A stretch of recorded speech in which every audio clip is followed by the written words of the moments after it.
Assalamu alaikum, жакшы адамдар, жакшылар. Сөз өтө бир маанилүү нерсе. Сөз. Эмнени сүйлөгөнүңүз бул өтө маанилүү нерсе. Туурабы?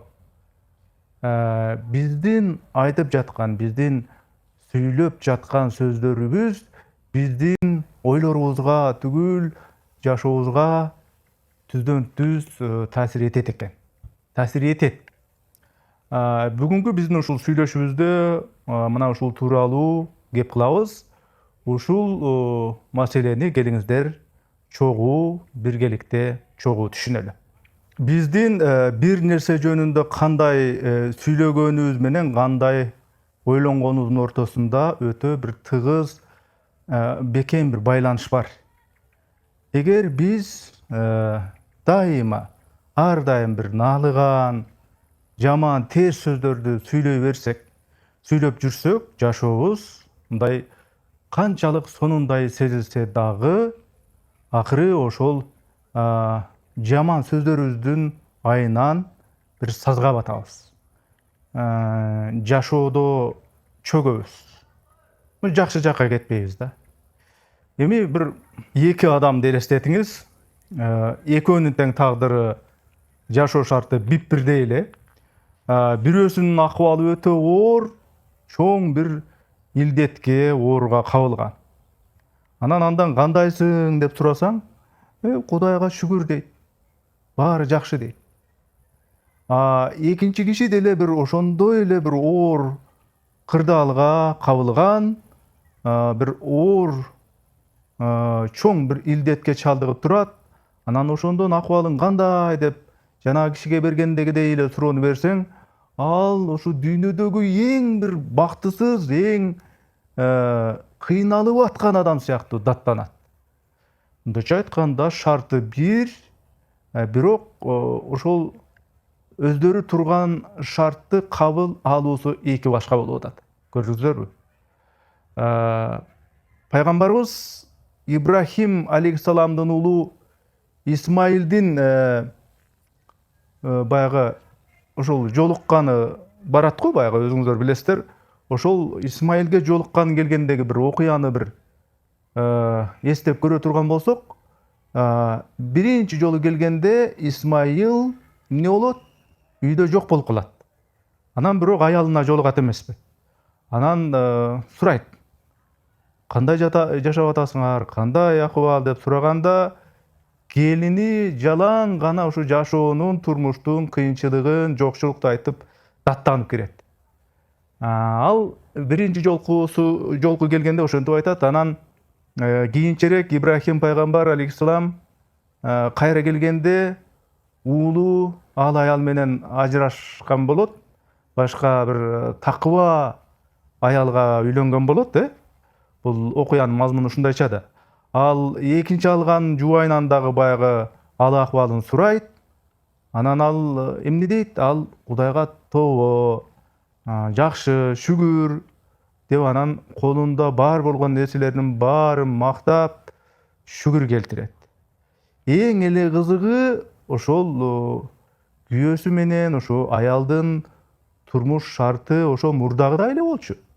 Мурдагыдай эле ошо шарт, мурдагыдай эле кырдаал болчу. Бирок ошо эки аялдын ошондой бирдей эле шартка мамилесин караңыз. Бирөөсү шүгүрсүз, бирөөсү болсо шүгүр келтирген аял экен.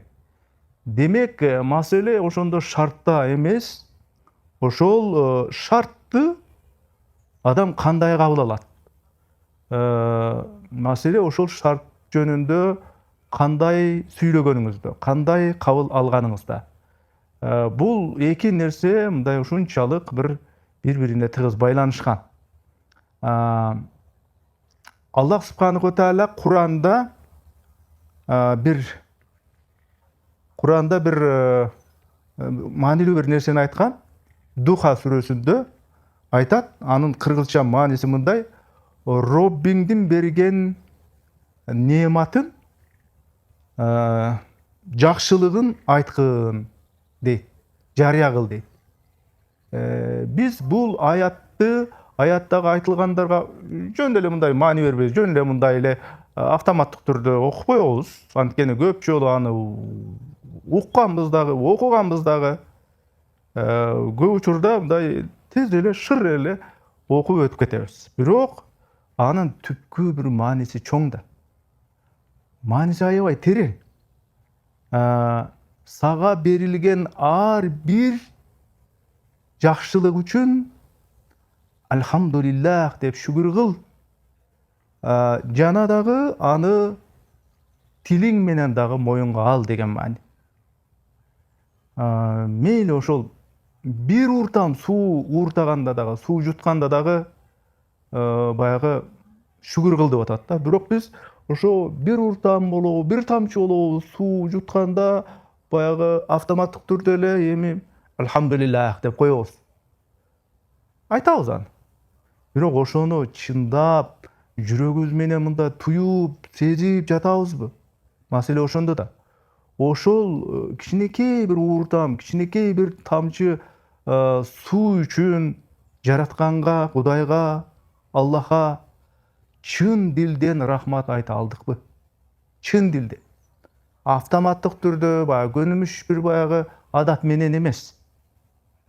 Жөн эле Альхамдулилла эмес, чын дилден ойго алчап, суу жөнүндө, сууну берген Кудай жөнүндө, эгер суу жок болсо эмне болушу мүмкүн экендиги жөнүндө чында ойлонуп айтылган шүгүр ушуга.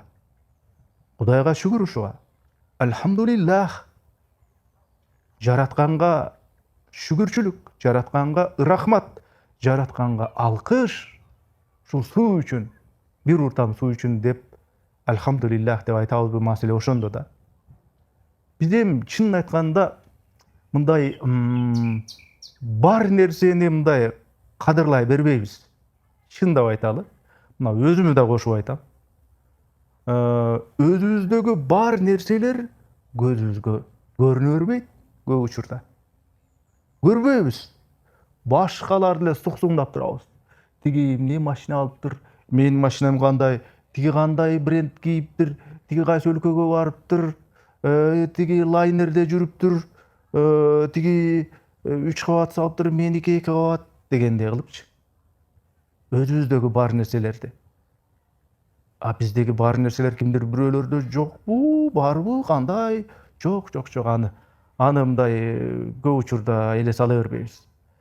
Пайгамбарыбыз Мухаммад саллаллаху алейхи ва саллям эмне деп айткан? Муну көп биздин ушул алымдарыбыз дерлик баары айтат.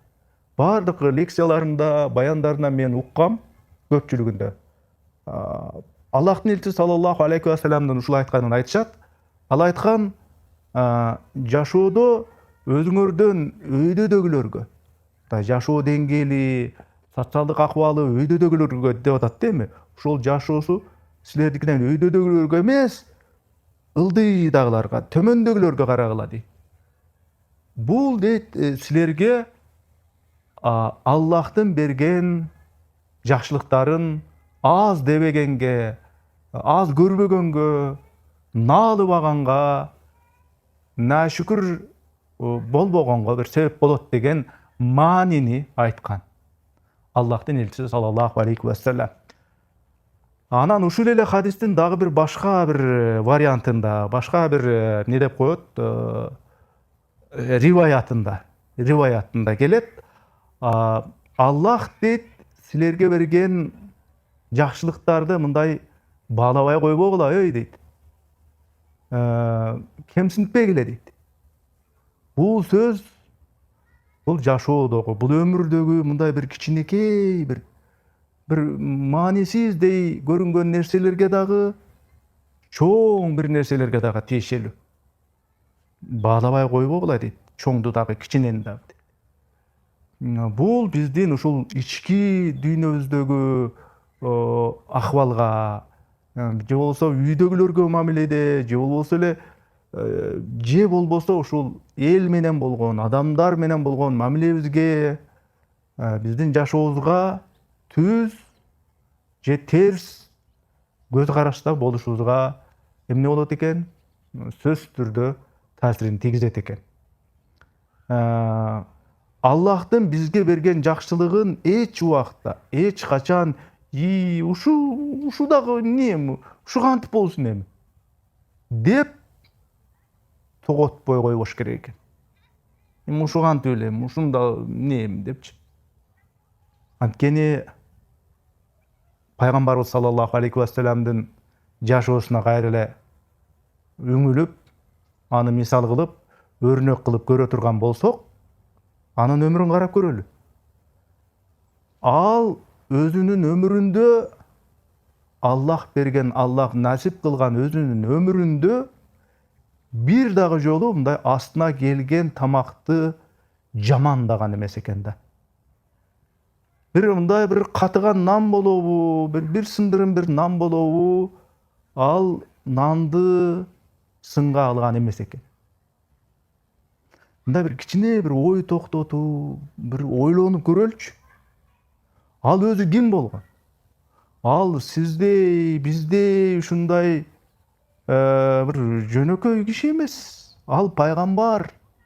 Ал адамдардын арасынан чыккан асылы, нравалык жактан, керек болсо ушул адамдарга мамиле кылуу жагынан бүтүндөй адамдарга өрнөк болгон, анча-мынча бир кыйынчылыктарга, анча-мынча адамдар чыдабаган оорчулуктарга чыдай билген, айкөлдүк жагынан койчу адамдарда жок бир адамдар кылалгыс сапаттардын ээси болгон. Ошон үчүн пайгамбар деген статусу болгон да.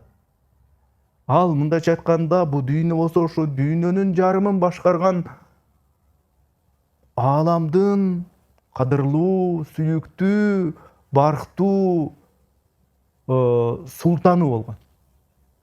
Ал жөнөкөй киши эмес эле. Пайгамбар саллаллаху алейхи вассалам. А бизчи? Биз кимбиз? Бир аз эле ушу оокатыбыз тынып, айылда эле маңкабыз агып жүрүп, шаарга келип, өйдө төмөндү көрүп, анан бир аз тыйын тыпыртап, анан ушу Бишкекти да тоготпой, тияк бияка барып, Орусияга барып, мындай шаардык болуп, цивилизацияны көргөн киши болуп, Европага барып келип, Парижде жанагы Эйфелдин ылдый жагында сүрөткө түшүп, Лондондогу көпүрөнүн жанында сүрөткө түшүп, Египетти барып көрүп, Дубайды барып көрүп эле ушинтип эле бир аз эле ушундай бир тынып, анан жашообуз оңоло баштаса, эмне болот? Эмне болуп калабыз? Биз баягы өзүбүздүн баягы маңкабыз агып жүргөн баягы акыбалыбызды унутабыз дагы, тамак тандайбыз. Ал жакпайт, бул жакпайт. Дубайда мындай болчу. Парижде жүргөндө мындай кылышат экен. Ушу кыргыздардын ушу тамагы дегендей кылып. Тиги жакпайт, бул жакпайт деп анан кафеден кафе, ресторандан ресторан тандап ушундай кылган учурлар дагы жок эмес да. Кээ бир адамдарда. Күнүмдүк нанын араң таап, ачкадан өлбөш үчүн тамактап, ырыскы таап, ушул нанга деле шүгүр. Мунун өзүнүн табылышы бизге чоң бир жакшылык болуп атпайбы деп жүргөн адамдар бар.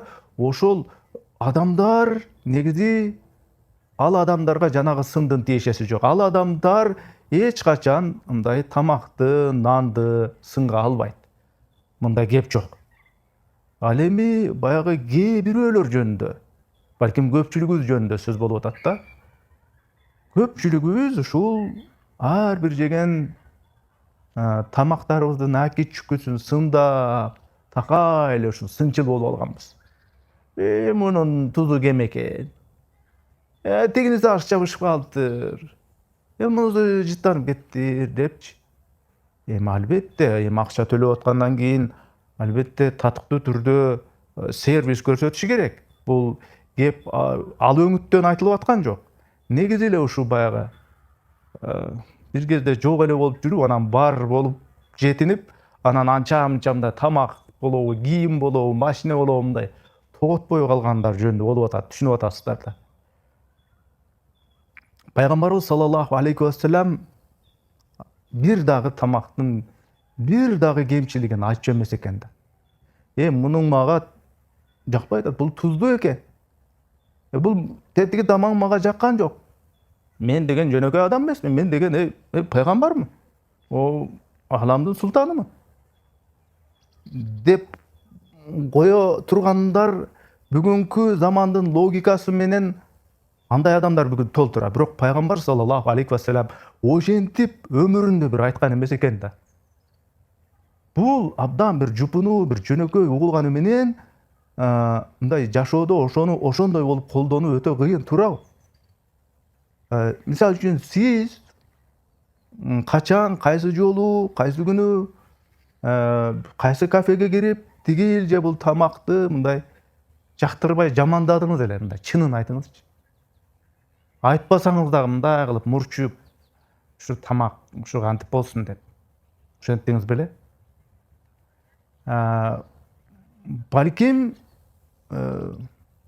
Балким ошондой кылгандырсыз. Сөз менен сөздү айтып жамандагандырсыз. Же ичиңизден эле жактырбай койгондурсуз.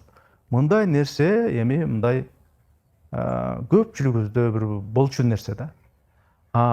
Пайгамбар саллаллаху алейхи вассалам өзүнүн ошол бийик статусуна, бийик даражасына карабай, мейли ошо конокко барганда болобу, же ошол өзүнүн жубайлары дасторкон жайып тамакка чакырганда ошол тамактын үстүндө болобу, тамактын астында, дасторкондун астында болобу, же болбосо эми аны мындай ушу коомчулуктун бир кембагал, жакыр катмарды эле конокко чакыра берген. Ал адыркы улуу урматтууларга окшоп, жок, мен ал жака барбайм, мен мындай эле жака барам дегендей нерсе болгон эмес. Ал ошол кедей кембагал чакырса деле конок болуп барып, анын көңүлүн сындырбай барып, кадимкидей ушу эмне берсе ошону жеп, кандай тамак сунса ошону мындай алдына келген ушул тамак аш болобу, же болбосо кийим болобу тартуу кылынган. Анын кемчилигин эч качан мындай издеген эмес пайгамбар саллаллаху алейхи вассалам. Ал эмне кылган? Ал Аллахтын элчиси саллаллаху алейхи вассалам тек гана ыраазы болгон. Ал тек гана шүгүр кылган. Ыраазы болуу жана шүгүрчүлүк келтирүү. Рахмат. Сонун баары жакшы. Анан Жабир радиаллаху анху деген сахаба болгон. Ошол тууралуу бир мындай окуя бар да. Сонун окуя. Ошонун окуясын айта турган болсок, ал сахаба пайгамбар саллаллаху алейхи вассалам менен болгон катышкан бир окуяны эскерет экен да. Ал айтат, ошол пайгамбарыбыз дейт, мени колумдан кармап жетелеп, чогуу жүр үйгө деп туруп, өзүнүн үйүнө тамактанышка алып барды дейт. Үйүнө барсак, бир нече баягы мындай кургаган, катып калган нандан башка эч нерсе жок экен дейт. Пайгамбардын үйүндө, пайгамбар саллаллаху алейхи вассаламдын үйүндө. Анан ошол каткан нандарды астыга койду дагы, анан эми ушул нандарды чылай турган бир суюк бирдеме барбы деп ар жактан сурады дейт. Анан тиги ичкери жактан үйдөгүлөр жооп берет. Бул бизде мындай бир уксустан башка эчтеке жок дешти. Анан пайгамбар саллаллаху алейхи вассалам эмне дептир дебейсиздерби? Ал айтыптыр. Уксус кандай сонун тамак, кандай сонун азык деп ошол ачуу кычкыл суюктукту дагы мактап, анан нанга кошуп жей баштады дейт, кадимкидей. Ал ушул каткан нан турат астыбызда. Аны буга сыйпап жеген бир асал болгондо, бал болгондо, сонун болмок да кап деп мындай бир налыган жок да. Тескерисинче баягы ошо үйдөгү бар нерсени, үйдө уксус эле бар экен десе, ошол уксусту дагы мактап, кубанып, тамшанып, ушу бар нерсеге шүгүр кылып анан жептир да. Анан ошо сахаба Жабир радиаллаху анху деп атпайбызбы? Ошол сахаба айтат: ошондон кийин мен дагы уксусту жакшы көрүп мындай жеп калдым депчи, ичип калдым деп. Анан ошол сахабадан бир шакирти ошол эле окуяны угуп, анан ал дагы ушул менин ушул устатым ушул уксусту жакшы көрөт экен, мен дагы ушул уксусту жакшы көрүп калдым дейт экен да тооба. Эми карагылачы, бул ушул бир сөз менен айтканда көз караштын, ниеттин өзгөрүшү. Кудайга шүгүр, ушу нан болсо дагы бар экен. Нанды жөн эле жебестен, өзүң гана жебестен, ошону бир сыйпап жегенге, малып жегенге, тигизип жегенге бир бар нерсе бар экен. Ал уксуспу же эмне бар экен деген түшүнүк, бул кандай бир топукчул, шүгүрчүл түшүнүк. Бул нан катып калыптыр го. Бул нан эски экен го, бул көгөрүп кетиптир го, буну неме? Итке берип коелу же болсо, мусоркага алып барып коелу деп айтпастан, же ушу кандай болсун, бул эмне өзү деп наалыбай бар нерсеге ыраазы болуу, бул өтө бир мындай маанилүү нерсе экен да. Анан кичинекей нерселерде ушундай мамиле кыла билсек, ушуну бир адат кылсак, ушуну жашообузга норма катары киргизсек, чоң тагдырда бир чоң нерселер болот. Ошондо кандай болушубуз керек? Эми ал го бир каткан нан, анан уксус, ушундай маселелер. Тагдырда өтө чоң бир мындай сыноолор болот. Анда кандай болуш керек? Өмүрлүк шеригибизге, жубайыңызга, күйөөңүзгө, жакын адамдарыңызга, жакындарыңызга ошол жанагындай катыган нан менен калган оор күндөр сыяктуу ошондой учурлардан дагы бөлөк, андан да алда канча кыйын, татаал тагдырдын бир сыноолору болсо, ошол сыноолордо кантөбүз керек?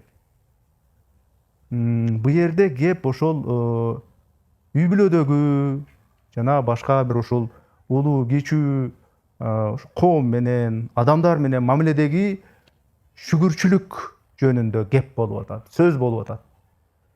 Пайгамбарыбыз саллаллаху алейхи вассалам эмне деген? Ал айткан: ыймандуу эркек ыймандуу аялды жек көрбөсүн дейт. Ыймандуу момун дейт да, жубайын жек көрбөсүн. Эгер анын бир мүнөзү жакпаса дейт, аялынын бир мүнөзү жакпаса, башка бир жакшы мүнөзү бардыр. Ошонусун эстесин деп айтып атат. Көрдүңүздөрбү? Мындай бир беткей болбосун деген маани кетип атат да. Башкача айтканда, ушул аялыңыздын жаман жагын эле эстей бербей, жаман жагын эле сөз кыла бербей, жакшы жактарын көрүп, ошонусун мактай билиңиз. Анткени бул дүйнөдө ушу инсандардын эч кимиси идеалдуу эмес, барында кемчилик бар, кемчиликсиз эмес. Мен деген ушул акчаны көп сапырып тапкан мен күйөөмүн. Мен бизнесимдин ташы өйдө кулаган ушундай бизнесмен күйөөмүн дегениңиз менен сиз өзүңүз дагы мындай кемчиликтериңиз толтура. Мен кемчилигим жок деп айта албайсыз. Демек эркекте, күйөөдө кемчилик болгон сыяктуу эле аялдарда дагы кемчилик бар, күйөөлөрдө дагы бар дегендей. Пайгамбар саллаллаху алейхи вассалам ошону мындай теңдештирип, балансташтырып айтып атат. Ошо аялыңыздын ушул жаман жагын эле көрө бербеңиз, анын жакшы жагын дагы эстеңиз деп атпайбы? Ошол эле учурда Пайгамбарыбыз саллаллаху алейхи вассалам аялдардын дагы катасын айткан. Ал өтө бир калыс. калыс бир адам, бир мыкты адамдардын мыктысы болгон, калыстыкты туу туткан ар бир сөзүндө, ишинде. Ал айтат да, ушул аялдарга байланыштуу катачылык деп атпайбызбы, кемчилик деп атпайбызбы? Кээде дейт, күйөөсү өмүр бою ошо аялына жакшылык кылып келип, анан бир эле жолу бир ката кетип калса, бир жаза тайса, аялы ушу сенден бир өмүрүмдө бир жакшылык көрбөдүм да деп чыгат дейт. Көрдүңүздөрбү, мындай учурда аял күйөөсүнүн ошого чейинки бүткүл кылган жакшылыктарын, жакшы нерселерин чийип таштап, шарт этип, бир катага эле жабышып калмай барды. Болот ошондой. Анан эмне болот? Анан күйөөсү эмне дейт? Анан күйөөсү ичинен кап, менин буга чейинки кылган жакшылыктарым бир топ эле болчу, бирок ошонун бирин дагы баалабайт экен да. Анда мен мындан ары андай кылбай эле коеюн деп өлүп кетсин. Эмне болсо болсун деп кол шилтеши мүмкүн. Натыйжада эмне болот? Натыйжада эки тараптын, күйөөсү дагы, аялы дагы бактысыз болот. Бир эле ушул нерсенин айынан. Негизи эки тараптын бир эле рухий оорудан жабырланып атат да. Бир эле нерседен, кичине нерседен. Ал эмне? Ал Аллахтын, жараткандын, Кудайдын берген неематын, жакшылыгын татыктуу түрдө баалабагандыктан, анан ушундай болуп, натыйжасы ушундай болуп атат да, туурабы? Жараткан Аллах субханаху ва тааля сага берген ошол адамдын жакшы сапаттарын көрбөй, жаман жагын эле лупа менен чоң кылып эле көрө берсең, эмне болот? Жашооңду баары бир ошол жаманды каптайт. Мындан ким зыян тартат? Албетте, өзүң зыян тартасың. Анан жашоодо дайым эле жаман тарапты көрүп, аны айта бергенди мындай токтотуш керек.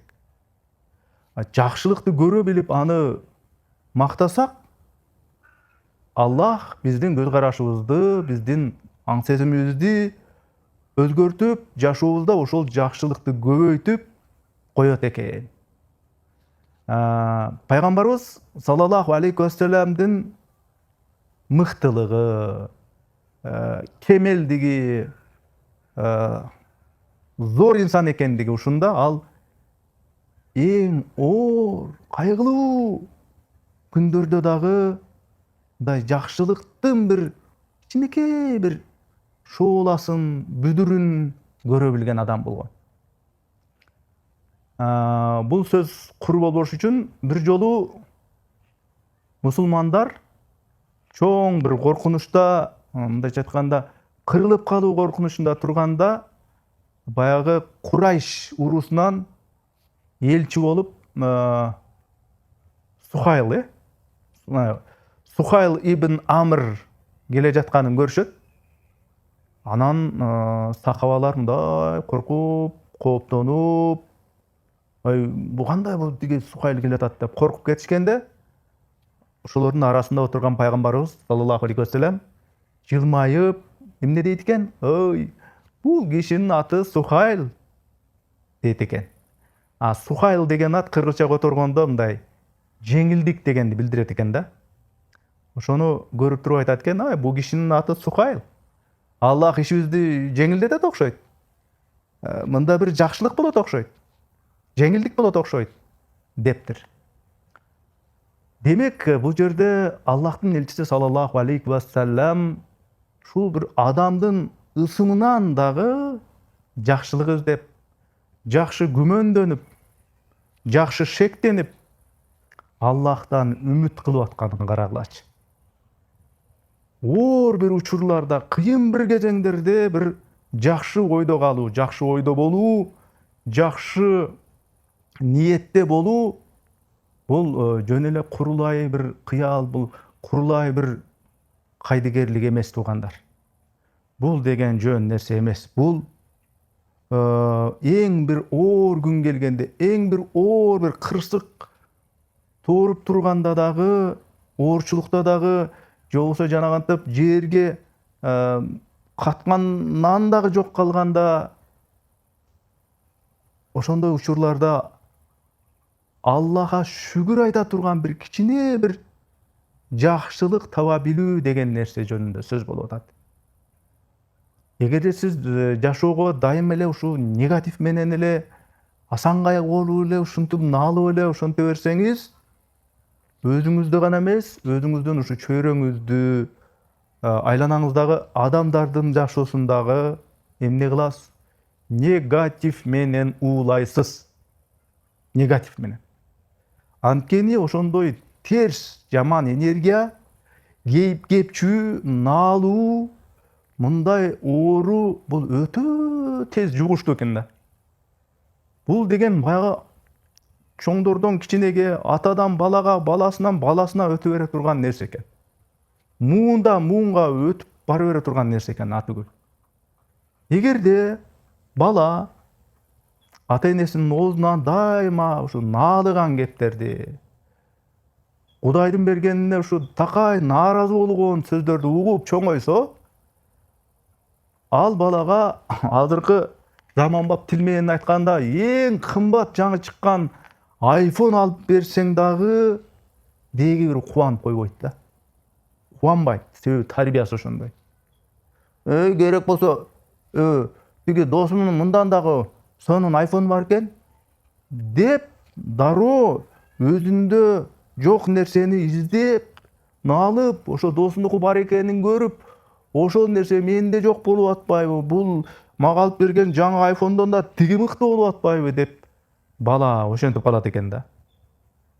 Бул ошол эмне? Ата энесинен жуккан наалымай оору, наалымай илдет. Пайгамбарыбыз саллаллаху алейхи вассаламдын айлана тегерегиндеги, чөйрөсүндөгү адамдарга таасири кандай болгон караңыз. Анын шүгүрчүлүгү, бар нерсеге каткандан болсо дагы, ошо уксус болсо дагы, машаллах, Кудайга шүгүр, ушу болсо да шүгүр деген ушундай жакшы адаттары, шүгүрчүлдүгү ошол айлана чөйрөсүнө жуккан. Жакшы нерсеси жуккан. Анан сахабалар дагы аны көрүп туруп, эгер пайгамбар ушул бир уртам ошол уксуска, ошол кычкыл бир суюктукка шүгүр деп рахмат айтып аткан болсо, мен наалыгыдай мен ким болуп калыптырмын деп анан сахабалар ошого карап түздөнүшчү. Анткени бул пайгамбарыбыз дагы бир жолу айтайын, бул сиз менен бизге караганда өтө бир сыйга, кадыр-баркка, урматка татыктуу бир инсан эле да. Бирок ал ошол пайгамбар болсо дагы ошол каткан нандарга, ошондой тийгизип жегенге, жанагы уксуска Аллага рахмат, Кудайга рахмат деп ошондой рахмат айтып аткандан кийин биз дагы шүгүрчүл, Аллага ыраазы боло билишибиз керек деген сезим менен болуп атышат. Анын чөйрөсү, сахабалар дегендей.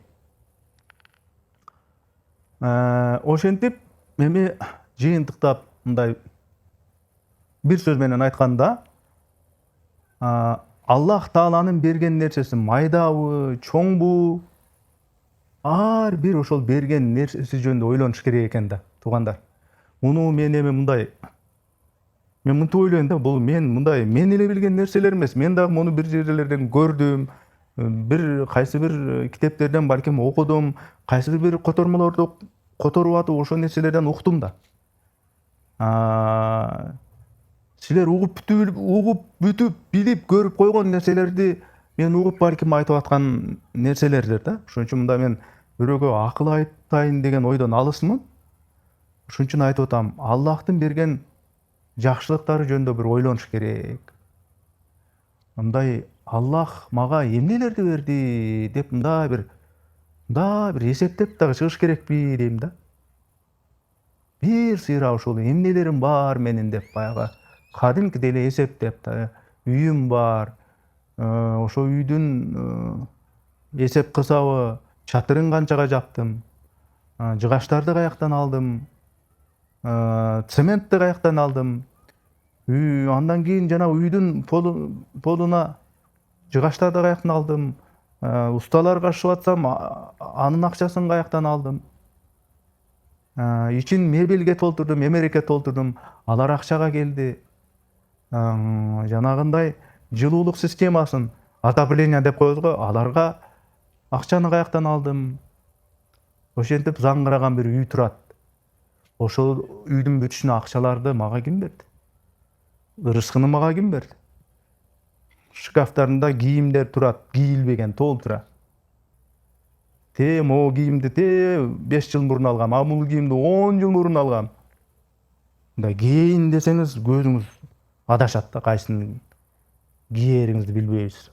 Улам жай келгенде дагы бир кийим аласыз, улам кыш келгенде дагы бир кийим аласыз. Шкафтарыңыз болсо кийимге толуп кеткен. Болот да ушундай жашоо образ кечиргендер толтура бүгүнкү күндө. Ошолордун баарын эсептеп чыгыңыз. Жараткандын берген ар бир неаматы, ошол неаматтар да, ошону эсептеп туруңуз. Ошол нерселер менде бар нерселер. Бар нерселер. Ошондой бир нерселерди көрө билиш керек деген сөз да. Анан жакындарыңыз менен пичи деп эле жаман нерселерди сүйлөшө бербей, мындай жакшы нерселерди гана сүйлөшүңүз. Айланаңызга, чөйрөңүзгө шүгүрчүлүктүн, мындай топукчулуктун, альхамдулилла, ой жигиттер, ой достор, ой классташтар, ой группалаштар, курсташтар, ой кесиптештер, ай шүгүр, ой шүгүр. Карачы бизде эмнелер гана бар эмес деп ушундай жугуштуу, позитивдүү энергияны таратыңыз деген бир өзүңүздөр билген эле нерсени кайра өзүңүздөргө айтып коеюн деп атам да. Оозубуздан дайыма альхамдулиллах деген сөз түшпөсүн. Ушул альхамдулиллах деп айтат. Кыргызча эле айтса болбойбу?